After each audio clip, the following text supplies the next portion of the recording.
Hello my dear friends and students. इस video में मैंने अगेन प्रेजेंट पार्टिसिपल के बारे में चर्चा किया है। प्रेजेंट पार्टिसिपल वर्ब की बेस फॉर्म में इंग को जोड़ करके हम बना लेते हैं। जैसे सिंग में आईएनजी जोड़िए तो सिंगिंग होगा, रन में आईएनजी जोड़िए तो रनिंग होगा, ईट में आईएनजी जोड़िए ईटिंग होगा, डांसिंग होगा, प्लेइंग होगा, स्लीपिंग होगा, क्रैकिंग होगा। तो इस तरह से किसी भी वर्ब के बेस फॉर्म में जब हम आईएनजी जोड़ देते हैं तो वह प्रेजेंट पार्टिसिपल बन जाता है। तो इस प्रकार से प्रेजेंट पार्टिसिपल जो होता है वह वर्ब का एक फॉर्म ही होता है जो इंग से समाप्त होता है। यानी so the present participle is a verb form ending in इंग। यानी प्रेजेंट पार्टिसिपल वर्ब का एक ऐसा फॉर्म है जो इंग से समाप्त होता है। अब प्रेजेंट पार्टिसिपल के कुछ फंक्शंस होते हैं और उन फंक्शनों में से मैंने अगेन अपनी पिछली वीडियो में जो प्रेजेंट पार्टिसिपल के बारे में फंक्शन को बताया है उससे हट करके मैंने पुनः कुछ प्राइमरी फंक्शंस के बारे में चर्चा किया है जिसको आप इस वीडियो में देखेंगे। तो प्रेजेंट पार्टिसिपल का जो प्राइमरी फंक्शंस होता है उस प्राइमरी फंक्शंस में यह present participle acts as a modifier, और जब एक्ट्स एज अ मॉडिफायर के रूप में लेते हैं तो यह या तो एडजेक्टिव का काम करता है या तो एडवर्ब का काम करता है। इसका दूसरा फंक्शन है एज अ की component in progressive verb tenses. जो प्रोग्रेसिव वर्ब टेंसेज होते हैं उसमें यह की कंपोनेंट का काम करता है, एक तरह से कुंजी का काम करता है। कहने का मतलब जो प्रोग्रेसिव टेंसेज हैं जैसे present continuous, past continuous, future continuous और present perfect continuous, past perfect continuous और फ्यूचर परफेक्ट कंटिन्यूअस। तो इन 6 प्रकार के कंटिन्यूअस टेंसों में जो प्रेजेंट पार्टिसिपल है उसका यूज किया जाता है। तीसरा है आफ्टर वर्ब्स ऑफ मोशन और पोजीशन। ऐसे वर्ब्स जो मोशन की बात करते हैं, जो मोशन की सूचना देते हैं या पोजीशन स्थिति के बारे में बताते हैं, उनके में भी हम यह प्रेजेंट पार्टिसिपल का यूज़ करते हैं। कुछ ऐसे वर्ब्स होते हैं जो परसेप्शन के होते हैं, जिनका हमारा संबंध संवेदनाओं से होता है, उसमें भी प्रेजेंट पार्टिसिपल का यूज जो होता है हम करते हैं, यानी आफ्टर वर्ब्स ऑफ परफेक्शन। फिर पांचवा हमारा इसका यूज है प्राइमरी फंक्शन के रूप में as part of a participle phrase, जिसको हम एडवर्बियल या एडजेक्टिवल फ्रेज के रूप में लेते हैं। तो इस तरह से प्राइमरी फंक्शंस इसके हैं प्रेजेंट पार्टिसिपल्स को, जिसको हम इस वीडियो में एक एक करके इस प्राइमरी फंक्शंस के बारे में भी जानेंगे। तो मे भी हो सकता है वीडियो कुछ लंबी हो, और यह भी हो सकता है कि जो अपनी पिछली वीडियोस में मैंने प्रेजेंट पार्टिसिपल के बारे में चर्चा किया है उसमें के से कुछ फंक्शंस इसमें पुनः सम्मिलित हों, लेकिन हम अगर दोहराते हैं या उसके बारे में अगेन चर्चा करते हैं तो वो चीज़ें हमारे साथ और भी एग्जैक्ट क्लियर हो जाती हैं। तो आइए एक एक करके वाक्यों को सीखते हैं। जब हम प्रेजेंट पार्टिसिपल का यूज एडजेक्टिव के रूप में करते हैं तो यह present participle acts as a modifier, और जब भी एक्ट्स एज मॉडिफायर होगी तो उसमें एडजेक्टिव का भी यूज उसके रूप में भी करेंगे और एडवर्ब के भी रूप में करेंगे। तो पहले हम एडजेक्टिव के रूप में लेते हैं जब प्रेजेंट पार्टिसिपल एडजेक्टिव का काम करता है, और जब भी कोई एडजेक्टिव किसी को क्वालिफाई करता है तो वह नाउन की क्वालिफाई करता है, और नाउन को क्वालिफाई करने के नाते प्रेजेंट पार्टिसिपल जो होता है वह एडजेक्टिव का काम करता है। पहला वाक्य है the rising sun is glorious. उगता हुआ सूरज, यानी जो सूरज निकल रहा है, उगता हुआ सूरज, निकलता हुआ सूरज इज ग्लोरियस, शानदार है।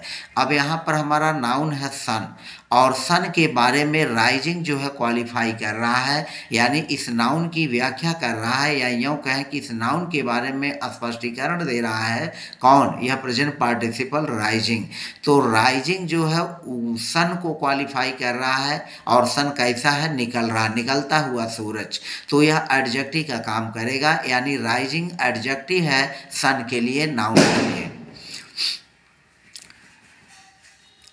फिर अगला वाक्य है the barking dogs seldom bite.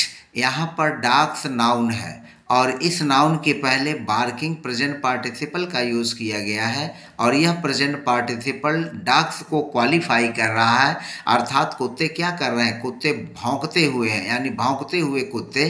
तो यहाँ कुत्तों की विशेषता को वह बता रहा है। तो दी बार्किंग डॉग्स सेल्डम बाइट, तो बार्किंग प्रेजेंट पार्टिसिपल के रूप में यहाँ एडजेक्टिव है, यानी यह मॉडिफायर का काम कर रहा है। They saw a running man, उन्होंने एक दौड़ते हुए आदमी को देखा। तो मैन को क्वालिफाई कौन कर रहा है, रनिंग कर रहा है, और रनिंग यहाँ प्रेजेंट पार्टिसिपल है, जो यह प्रेजेंट पार्टिसिपल के रूप में मैन को क्वालिफाई कर रहा, मैन के बारे में थोड़ा और स्पष्ट कर रहा है कि मैन क्या कर रहा था, रन कर रहा था। कहने का मतलब आप यूँ भी कह सकते हैं कि सन, डॉग्स, मैन या स्टोरी या बुक, यह सब एक तरह से एक्शन को क्लियर कर रहे हैं कि बुक का एक्शन क्या है, अम्यूजिंग है, स्टोरी का एक्शन क्या है, इंटरेस्टिंग है, यानी स्टोरी कैसी है, रुचिकर है। तो यहाँ पर इंटरेस्टिंग प्रेजेंट पार्टिसिपल स्टोरी को क्वालिफाई कर रहा है, और यहाँ अमेजिंग क्वालिफाई कर रहा है बुक को। किताब कैसी थी, अम्यूजिंग थी, आनंददायी थी, रुचिकर थी।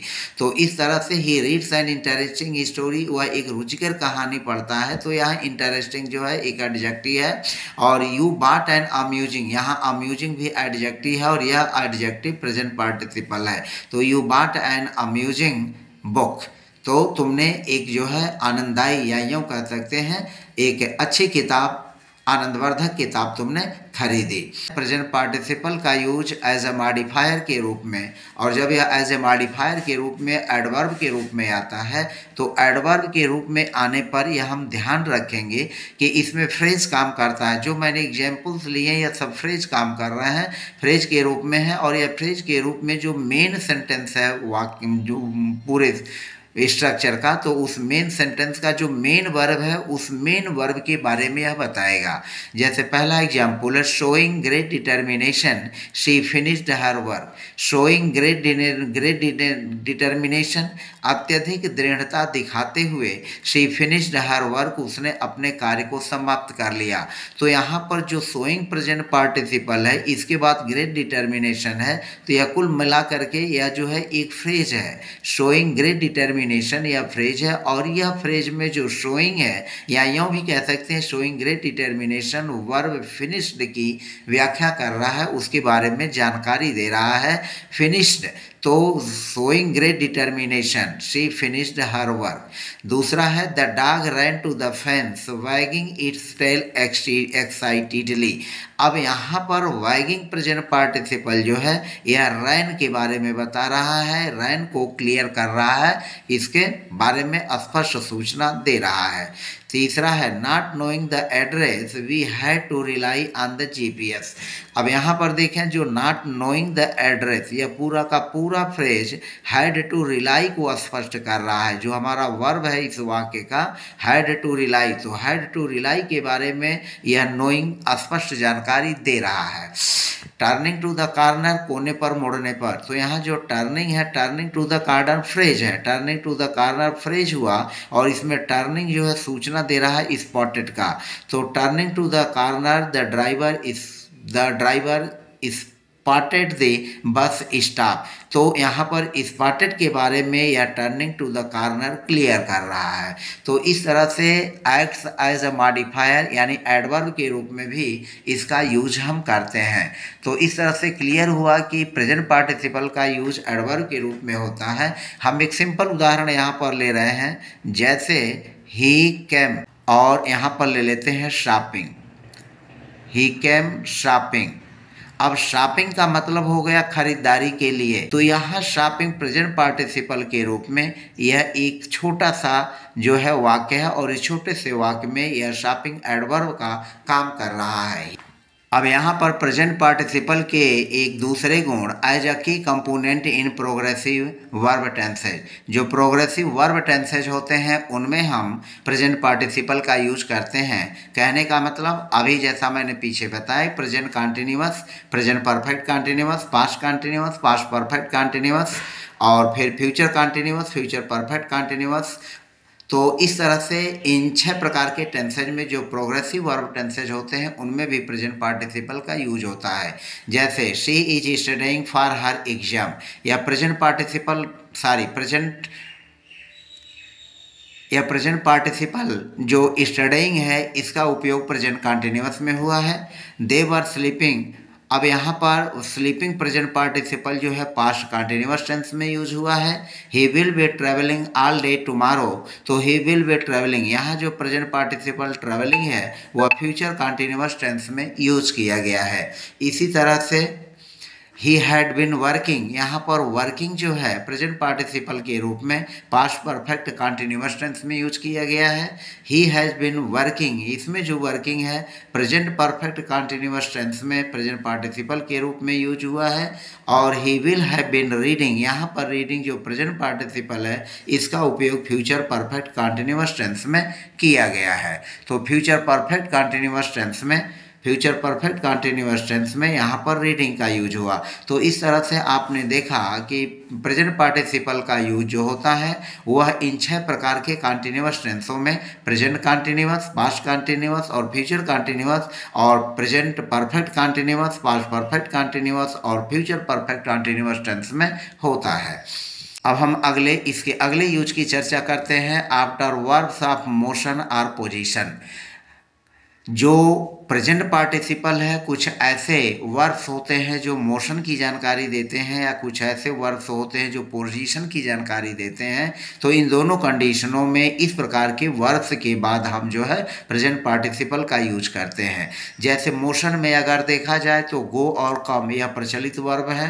पोजीशन के रूप में देखा जाए तो लाई, सूट और सिट और स्टैंड यह जो है पोजीशन की सूचना देते हैं। तो इस तरह के यह जो पांचों वर्ब्स हैं मोशन और पोजीशन को मिला करके, तो इनका जब हम यूज करते हैं तो इसके बाद जो है क्या आता है, प्रेजेंट पार्टिसिपल आता है। इसको एग्जाम्पल से समझते हैं। जैसे she went shopping at the mall, अब यहाँ पर देखें वेंट है, वेंट मीन्स गई, और गई जो होगा यह मोशन बता रहा है। तो इसके बाद जो हमारा शॉपिंग है यह प्रेजेंट पार्टिसिपल का यूज होगा। यहाँ पर इस बात का ध्यान में रखेंगे कि ऐसी कंडीशन में शी वेंट टू शॉप या he stood there to wait या आई केम टू रन, इस तरह से हम इन वाक्यों को नहीं लिखते हैं क्योंकि यहाँ पर प्रेजेंट पार्टिसिपल का ही यूज होगा। तो शी वेंट शॉपिंग, चूंकि यह वेंट गो मोशन बता रहा है तो मोशन के साथ यह शॉपिंग हुआ। He stood there waiting for the bus, अब यहाँ पर देखें स्टूड पोजीशन बता रहा है और पोजीशन बताने के नाते यहाँ पर वेटिंग का यूज हुआ। तो he stood there waiting for the bus. और आई केम रनिंग, मैं दौड़ते हुए आया, तो केम यहाँ पर जो हुआ यह भी मोशन बता रहा है और यहाँ पर तुरंत इसके बाद आया रनिंग, यानी प्रेजेंट पार्टिसिपल का यूज हुआ। तो आई केम रनिंग यह प्रेजेंट पार्टिसिपल हो गया, वेटिंग प्रेजेंट पार्टिसिपल हुआ और शॉपिंग प्रेजेंट पार्टिसिपल हुआ। और ये सभी क्रियाएं मोशन या पोजीशन कोई सूचना दे रही हैं, तो इस कंडीशन में हम इसका यूज करते हैं प्रेजेंट पार्टिसिपल का। प्रेजेंट पार्टिसिपल का यह चौथा यूज है after verbs of perception. After verbs of perception, जो परसेप्शन के वर्ब्स हैं इसके बाद भी हम इनका यूज करते हैं प्रेजेंट पार्टिसिपल्स का जो भी आते हैं। वर्ब्स ऑफ परसेप्शन में है सी देखना, हियर सुनना, फील महसूस करना, वॉच देखना और नोटिस सूचित करना या किसी विषय के बारे में या किसी वस्तु के बारे में उसके विषय में नोटिस करना यानी ध्यान देना। तो सी, हियर, फील, वॉच, नोटिस ये ऐसे वर्ब्स ऑफ परसेप्शन हैं जिनके बाद हम क्या यूज करेंगे, प्रेजेंट पार्टिसिपल का यूज करेंगे। पहला वाक्य है I saw him climbing the fence. I saw him, मैंने उसे देखा और उसे क्या कर रहा था, क्लाइंब कर रहा था, चढ़ रहा था द फेंस, चार दीवारी को। तो यहाँ एक्शन ऑफ क्लाइंबिंग है और एक्शन ऑफ क्लाइंबिंग पर ही फोकस है। उसे भी तो देखा जा रहा है लेकिन जितना अधिक उसे नहीं देखा जा रहा है बल्कि उसके एक्शन ऑफ क्लाइंबिंग को देखा जा रहा है, फोकस इस पर किया जा रहा है। तो आई saw him climbing the fence. फिर दूसरा वाक्य है we heard the dog barking all night. यहाँ फोकस क्या है, एक्शन ऑफ फोकस बार्किंग है, यानी हमारा मूल फोकस बार्किंग पर है। हमारा ध्यान कुत्ते पर ज़्यादा नहीं होगा, हमें सारी रात इसका भी भान नहीं रहेगा, लेकिन हमारा फोकस सुनने पर क्या होगा कि कुत्ता भौंक रहा था, यानी इस पर हमारा फोकस है। तो एक्शन ऑफ बार्किंग पर फोकस होगा। फिर तीसरा वाक्य है she felt the wind coming through the window. She felt the wind coming through the window, उसने हवा को खिड़की से आते हुए महसूस किया। तो अब यहाँ पर देखें, उसने महसूस की, तो उसने महसूस की किसको? हवा को। तो यहाँ द विंड ऑब्जेक्ट है, ऐसे यहाँ पर द डॉग ऑब्जेक्ट है, और ऐसे यहाँ पर हिम ऑब्जेक्ट है। तो इन ऑब्जेक्ट्स के बाद यह कमिंग, बार्किंग और क्लाइंबिंग भी एक तरह से ऑब्जेक्ट ही है, बशर्ते यहाँ पर हमारा main focus action of coming पर फोकस होगा। तो she felt the wind coming through the window. तो ये परसेप्शन के जो भी शब्द आएंगे, इन शब्दों के बाद हम प्रेजेंट पार्टिसिपल का यूज करते हैं। अगला देखते हैं, दे वॉच्ड हिम। यहाँ पर हिम ऑब्जेक्ट है और प्लेइंग हमारा जो है एक प्रेजेंट पार्टिसिपल है। तो वॉच्ड के बाद ऑब्जेक्ट और ऑब्जेक्ट के बाद यह जो है प्रेजेंट पार्टिसिपल का यूज हुआ। तो यह हो गया दे वॉच्ड हिम प्लेइंग कार्ड्स, उन्होंने उन्हें ताश खेलते हुए देखा। तो यहाँ पर हिम ऑब्जेक्ट है और हमारा मुख्य फोकस किस पर होगा? प्लेइंग कार्ड्स पर होगा, यानी प्लेइंग पर होगा। तो एक्शन ऑफ प्लेइंग पर फोकस होगा, और इसलिए वॉच्ड चूंकि वर्ब ऑफ परसेप्शन है, तो इस वर्ब ऑफ परसेप्शन के बाद प्लेइंग का यूज हुआ, यानी प्रेजेंट पार्टिसिपल का यूज होगा। She noticed Ram eating. अब यहाँ पर she notices Ram to eat कहना ठीक नहीं है, बल्कि शी नोटिसेज राम ईटिंग, क्योंकि नोटिस वर्ब ऑफ परसेप्शन है, और वर्ब ऑफ परसेप्शन के बाद हम जिरंड नहीं, प्रेजेंट पार्टिसिपल का यूज करते हैं। तो सी नोटिसेज राम ईटिंग, उसने राम को खाते हुए ध्यान दिया, यानी नोटिस किया कि राम खा रहा था। तो सी नोटिसेज राम ईटिंग, यहाँ पर ईटिंग जो है वर्ब ऑफ परसेप्शन नोटिस के बाद प्रेजेंट पार्टिसिपल के रूप में आया हुआ है। अब इसके हम पांचवें गुण की बात करते हैं, प्रेजेंट पार्टिसिपल के फंक्शन के बारे में, as a part of a participle phrase. Participle phrase के बारे में, तो पार्टिसिपल फ्रेज के बारे में हमने यहाँ पर दो वाक्यों को लेकर के इसको स्पष्ट किया है। पहला वाक्य है, the student working late into the night finally finished his work. अब यहाँ पर देखें, द स्टूडेंट्स विद्यार्थी, और विद्यार्थी क्या कर रहा था? Working late into the night, रात में देर तक काम कर रहा था। फाइनली फिनिश्ड हिज वर्क, अंत में उसने अपने काम को समाप्त किया। तो यहाँ पर वर्किंग जो हुआ एक एडजेक्टिव की तरह से काम कर रहा है, यानी यह पूरा working late into the night यह एडजेक्टिव का काम कर रहा है, और यह एडजेक्टिव किसको क्वालिफाई कर रहा है? द स्टूडेंट को क्वालिफाई कर रहा है। तो the student working late into the night finally finished his work. दूसरा वाक्य है, realizing the time was late, the guests quickly gathered their belongings. Realizing the time was late, इस बात का अनुभव करते हुए, इस बात को महसूस करते हुए कि बहुत देर हो चुकी है, समय बहुत निकल चुका है। The guests quickly gathered their belongings, मेहमानों ने जल्दी जल्दी अपने सामान को बांध लिया, अपने सामान को इकट्ठा कर लिया। तो realizing the time was late, अब यहाँ पर यह जो gathered को क्लियर करेगा पूरा का पूरा यह फ्रेज, और यहाँ एज एन एडवर्ब के रूप में काम करेगा। Realising the time was late, यह हमारा क्या है? यह एज एन एडवर्ब है, और यह एज एन एडवर्ब होते हुए गैदर्ड की को क्लियर करेगा, गैदर्ड के बारे में स्पष्ट करेगा, जो कि इस वाक्य का मेन वर्ब है। तो इस तरह से हमने प्रेजेंट पार्टिसिपल के इस वीडियो में उसके 5 प्राइमरी फंक्शंस के बारे में, प्रेजेंट पार्टिसिपल के जो प्राइमरी फंक्शंस हैं उसके बारे में चर्चा किया। तो मुझे उम्मीद है और आशा है, विश्वास है कि आपने इस वीडियो को बिना स्किप किए हुए देखा। यदि आप मेरे चैनल पर नए हैं तो प्लीज़ चैनल को सब्सक्राइब करना न भूलें, और साथ ही साथ जो आपके सामने स्क्रीन पर जो छोटा सा एक बेल आइकन दिखता है, उस बेल आइकन को दबाने में बहुत ज़्यादा समय नहीं लगेगा, उससे हमें मोटिवेशन मिलेगा, हमें प्रेरणा मिलेगी। तो इस बात को ध्यान में रखते हुए आप बेल आइकन ज़रूर दबाएं और सब्सक्राइब करें चैनल को, ताकि आप मेरे वीडियोज़ के माध्यम से नई नई इंग्लिश की संबंधित जानकारियाँ आप प्राप्त करते रहें। इन्हीं शुभकामनाओं के साथ मिलते हैं नेक्स्ट वीडियो में। Thank you so much, have a nice day.